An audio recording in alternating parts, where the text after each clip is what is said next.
Bien, gracias al director general y, por supuesto, gracias a la Diputación, en especial al compañero Xavier Campillo, que nos invitó junto con la Diputación, y a todos ustedes por acompañarnos hoy. La parte que yo les voy a comentar, como decía el famoso "¿Qué hay de mi libro?", sería ese proyecto que ya adelantó Miguel Ángel Clavijo, y es el de Caminaria. Los proyectos en los que está ahora mismo desarrollando y se está trabajando en diferentes islas de manera puntual, y después llegaremos al proyecto regional, serían en la isla de La Palma un plan integral concreto de recuperación de caminos reales, en la isla del Hierro un plan de acción que se denomina Una isla, un museo, que hoy no es el día para hablar de él, pero es un proyecto muy interesante, puesto que toda la isla se convierte en museo, no un museo desde un punto de vista negativo, sino todo lo contrario, ¿no? Un museo de sitio, que es la propia isla. Y por último, el proyecto expositivo Caminos Heredados, sobre todo vinculado con el Parque Nacional del Teide, que, como saben o sabrán, pues es uno de los lugares de mayor visita a nivel mundial, vinculado a su patrimonio natural y cultural. Sí les quisiera comentar 5 premisas muy rápidas, pero no por ello menos importantes cuando hablamos de este proyecto Caminaria. En primer lugar, y aquí se ha hablado y se hablará en las próximas comunicaciones y días, es el cambio de uso como una constatación.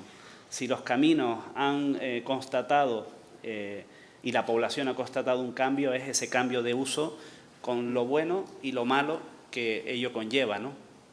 Ahí ponemos 2 ejemplos de uso todavía en activo, que sería el de la fotografía izquierda de arriba, o el uso pedestre, que sería el de la otra fotografía, ¿no?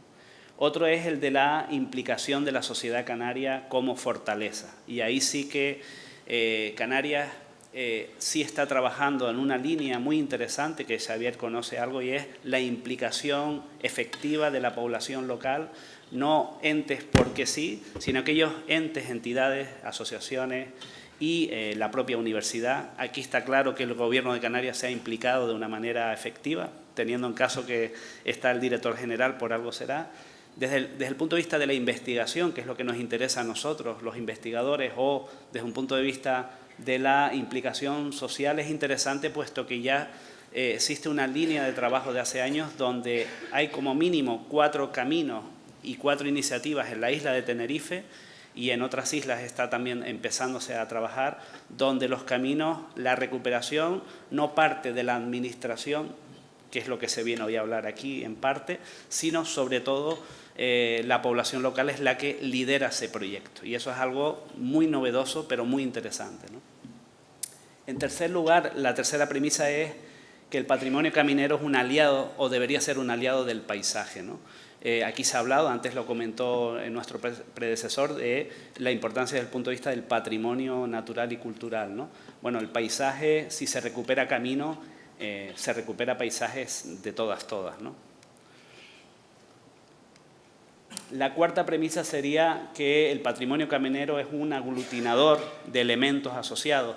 Si pensamos el camino solo como camino, una vía de comunicación, está bien, pero tenemos que ir un poco más allá. A lo mejor esa visión de geógrafo nos hace ver que tenemos diferentes elementos: el patrimonio del viento, el patrimonio del agua, el patrimonio de la sal, aunque ahí no se advierte, es una salina en la isla de La Palma.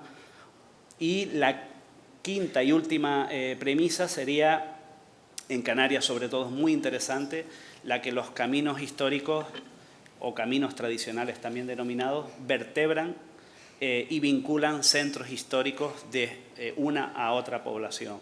Muchas veces esos centros históricos son lugares donde, si no fuera por esos caminos, no se entendería la historia de Canarias. Ahí aparece Betancuria, la primera capital de Canarias, fundada por Jean de Betancourt, que fue un normando francés, ¿no?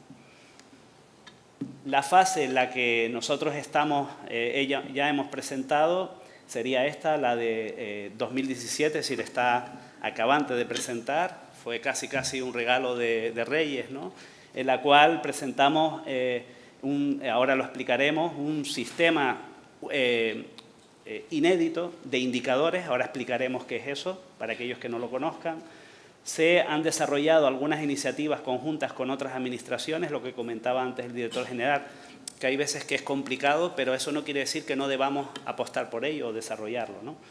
Trabajos previos para una candidatura que estamos ya trabajando desde hace aproximadamente un año con 2 países europeos, con Italia y Suecia, para crear la primera red internacional, en este caso europea, de caminos de la transhumancia, algo que lleva trabajo, pero que nos ilusiona. Ahora en junio posiblemente estaremos en un seminario internacional en Suecia y ellos nos devolverán la visita a Tenerife con la que ya tuvimos en noviembre pasado en Roma.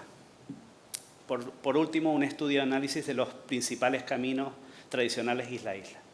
Esa segunda fase, que empezaremos ahora en marzo hasta finales de este año, va a abordar esos temas que ya hemos tratado, pero además le vamos a añadir a esas propuestas un manual de buenas prácticas y análisis de los criterios de intervención. Muchas veces las administraciones no tienen criterios consensuados de cómo intervenir en caminos históricos. Lo que vamos a hacer es tratar con especialistas y expertos que tenemos ya consensuado con ellos un manual. Algo comentaba o adelantaba antes Xavier, ¿no? Y al final nosotros, como en este caso como director del proyecto Caminaria, no podemos ir más allá, puesto que no va a ser un documento vinculante, pero sí va a ser un documento de consulta, que ya creemos que es bastante cuando ahora mismo no existe un documento de consulta de esa índole en Canarias, ¿no? La tercera fase será, como todas las entendemos, como todo proyecto, ya en el 2019, con un establecimiento que creemos de una estructura a escala regional, algo así como un observatorio de los caminos históricos y tradicionales de Canarias, que ahora mismo no existe. Existe un observatorio de los caminos naturales a nivel estatal. Bueno, pues algo similar, pero con las particularidades de Canarias. Y por último, por supuesto, una presentación de resultados y conclusiones, ¿no? Esa primera fase la hemos dividido en 5 partes. Un sistema de indicadores, los trabajos previos, ya lo hemos comentado, el estudio de aquellos caminos. Antes Xavier hablaba de unos caminos declarados bien de interés cultural en Tenerife, le faltaron algunos que ahora veremos, y en Canarias, estudio por isla y el desarrollo de iniciativas conjuntas. Un sistema de indicadores, en teoría y en la práctica, que es a lo que conlleva este proyecto, tiene que tener como mínimo esas 4 variables: inmediatez de los resultados y de los datos, comparabilidad, que sirva para poder establecer comparaciones, estudios de caso, coste-beneficio y fiabilidad de los datos, casi siempre ligados a datos oficiales o de investigaciones serias, ¿no? Un sistema de indicadores que ya hemos presentado, una presentación, vamos a decirlo así, de estudio básico. No hemos entrado al desarrollo, al detalle, en el que ya hemos detectado y hemos valorizado 55 indicadores. Lo interesante de este sistema de indicadores de caminos históricos de Canarias es que nunca se había establecido un sistema de indicadores. Por lo tanto, si no sabemos a qué nos atenemos y cuál es la importancia y la valoración tanto cuantitativa como cualitativa de esos caminos, pues no vamos a poder desarrollar ninguna política estratégica más o menos acertada, ¿no? En segundo lugar, esa declaración que estamos trabajando y esos trabajos previos de la candidatura de itinerario cultural europeo, que como saben otorga el Consejo de Europa. El primero fue el Camino de Santiago y han seguido otros como la Ruta de Mozart, como la Ruta de los Vikingos, como hay otras como la Ruta Mozárabe, etcétera, etcétera, ¿no? Como mínimo tienen que ser 3 países y estamos ya vinculándonos con Italia y Suecia. La vía Apia, la Regina Viarum, como ustedes saben, que hemos podido visitar en noviembre pasado y que va a entrar dentro de esa red, sobre todo vinculándolo a la campaña romana, a los pastos que aún hoy en día existen. Y en Tenerife, pues aquellos lugares, no solo Tenerife, pero en aquellos lugares donde todavía existe transhumancia, ¿no? Por último, se ha trabajado también una declaración de intenciones que vamos a ratificar en junio y en septiembre con más de 10 entidades de los 3 países que hemos comentado, ¿no? El estudio de análisis de los caminos declarados específicamente en Canarias, estaríamos hablando de 5. Se ha hecho un análisis cartográfico, son mapas inéditos y que hemos trabajado con un sistema de información geográfico. No los vamos a comentar, simplemente que sepan que este trabajo va siempre asociado a un análisis cartográfico y de campo, ¿no? Lógicamente. Por otro lado, ahí ven lo que sería la red propiamente dicha que estamos trabajando ahora mismo. Ese es el resultado previo o fase inicial en la que cada una de las islas, incluida La Graciosa, que es por primera vez se incluye en un sistema regional de esta índole, pues vamos a trabajar a lo largo del 2018 y parte del 19 en establecer esos criterios de intervención. Se va previsiblemente en los próximos meses a poder presentar ya una guía para turismo cultural y patrimonial sobre estos caminos. Por lo tanto, ya es un primer producto en base a una investigación que estamos desarrollando, ¿no?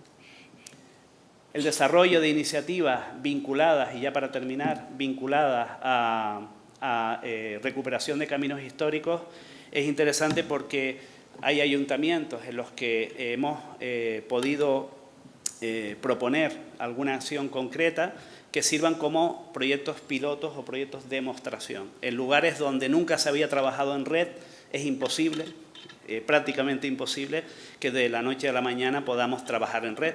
Por lo tanto, lo que estamos haciendo es establecer prioridades, criterios de recuperación y vínculo con diferentes entidades, tanto municipales como supramunicipales. Y, por supuesto, la búsqueda de fuentes de financiación europeas que nos ayudan a que este tipo de proyectos no se quede solo en un trabajo de investigación y en un trabajo de una dirección general, sino que colaboren y aporte a la población local, que es el proyecto o el objetivo final de este proyecto. Que este tipo de iniciativas fomenten el arraigo y fomenten lo que sería el desarrollo territorial de esos territorios que, aunque Canarias es inmensamente conocida desde el punto de vista turístico, hay territorios dentro de la isla, lo que serían los territorios intrainsulares, que están despoblados, y hay un problema también de falta de desarrollo económico, y este tipo de proyectos no va a solventar todo el problema, pero va en la línea de ayudar a la población local a colaborar entre ellos y entre entidades, ¿no? Así que nada, muchas gracias por su atención.